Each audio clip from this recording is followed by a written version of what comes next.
স্বামীর সামনে খাবার দিয়ে স্ত্রী যদি একটি কাজ করতে পারে, ওই স্বামী স্ত্রীকে পাগলের মতো ভালোবাসবে। আমি হাদিস থেকে বলছি, হাদিসটি তাবরানী এবং সহিহুল জামের মধ্যে উল্লেখ করা হয়েছে।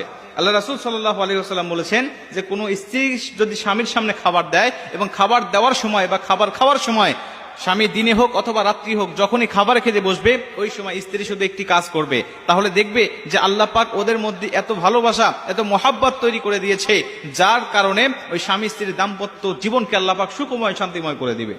আজকে আমাদের অধিকাংশ সংসারগুলো অশান্তির বেড়াজাল এমন ভাবে ঘেরাও করে রেখেছে যেন শান্তির মুখ দেখতে পাচ্ছে না তারা।